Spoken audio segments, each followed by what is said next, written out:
Defalarca takla atan arabadan sadece bir yara bandıyla kurtulan, hastanede belli bir süre bile yatmadan kurtulan Doğa yine kürkçü dükkanına geri döndü.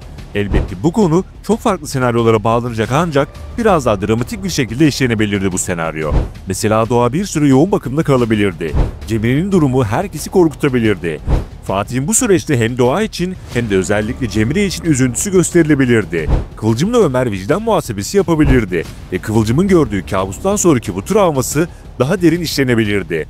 Fakat bunların hiçbiri olmadan defalarca takla atmalarına sebep olan araba kazasından çok kısa süre sonra hiçbir şey olmamış gibi eve geri dönüldü. Kısacası bu senaryo biraz oldu bittiye getirilmiş oldu. Peki bundan sonra neler olacak? Asıl bomba konular diziye yön vermeye başlayacak. Fatih ile Doğan'ın birinci sezondan beri bitmek bilmeyen gerilimleri elbette devam edecek. Hatta bu konuda artık aileler bir araya gelince yine soğuk rüzgarlar esmeye başlayacak. Hep olduğu gibi Kıvılcım ve ailesi Doğa'yı, Ünallar da Fatih ve kendilerini aklamaya çalışacak. Her tartışmada sinir krizleri geçiren Doğa bir türlü evi terk etmeye ve Fatih'ten ayrılmayı başaramadı. Bunu her fırsatta deniyor ancak senaryo gereği Ünallar ve Arslan ailelerinin sürekli kapışması gerek. Bunu da Fatih ile Doğa üzerinden yapıyorlar.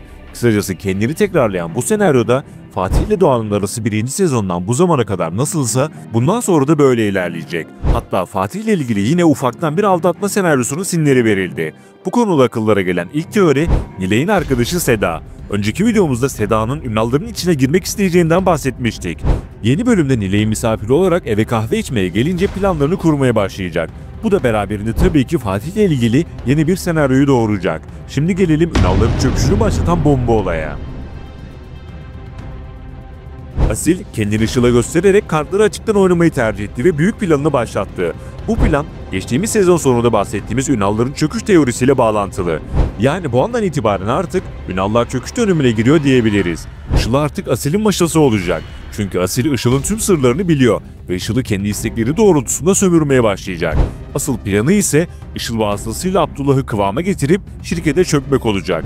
Çünkü Asil'in planına göre kadın hangi yöne giderse kocası da o yöne evrilir. İşte tam da bu nedenle Işıl artık Abdullah'ı Asil'in istediği gibi yönlendirecek. Hatta Leo bile tüm bunları öğrenip Işıl'ı satarsa şaşırmayız. Ayrıca dizide sırları ortaya çıkarmasıyla ünlü olan Nilay, Asil'le Işıl'ı basabilir ve hatta bu durum yanlış anlaşılmalara kadar ilerleyebilir. Evet, Asil, Işıl'ın kabusu olmaya başladı. Işıl'ın bir başka kabusu da çok yakında Mustafa olacak. Üstelik Mustafa aynı zamanda Ünalları çöküşten kurtarabilecek tek isim olabilir. Eğer Işıl'ı patlatırsa Asil'in de planları patlamış olacak. Fakat Mustafa biraz temkinli ilerliyor. Çünkü kendisini ispatlamak için kanıtlara ihtiyacı var. Kimse ona inanmadığı için bu defa işini sağlama almak istiyor. Bu nedenle bir süre daha pusuda hareket ederek beklenmedik bir anda asıl büyük bombayı patlatacak. Ve hem kendini herkese kanıtlamış olacak hem de Işıl'ın Pembe'yi öldürten kişi olduğunu ortaya sererek Işıl'ın sonunu getirecek ve Abdullah'ı adeta sarsacak. Bu senaryonun gerçekleşmesini şimdiden merakla bekliyoruz. Şimdi gelelim diğer sürpriz gelişmeleri ve dizinin reyting yorumuna.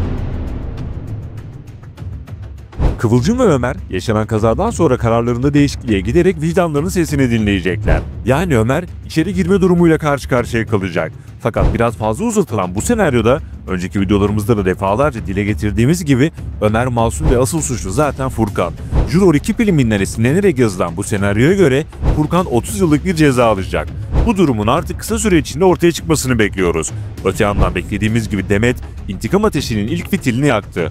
Nursema bu konuda ilk şaşkınlığını yaşamaya başlayacak. Ve sonrasında Demet biraz yaşadığı ilişkiyi tamamen gözleri önüne serecek. Böylece bir başka kaos da Nursema ile Firaz arasında yaşanmaya başlayacak.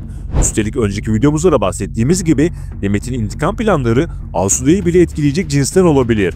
Ve üstelik Asude Firaz yüzünden hayatını kaybederek diziye veda edebilir.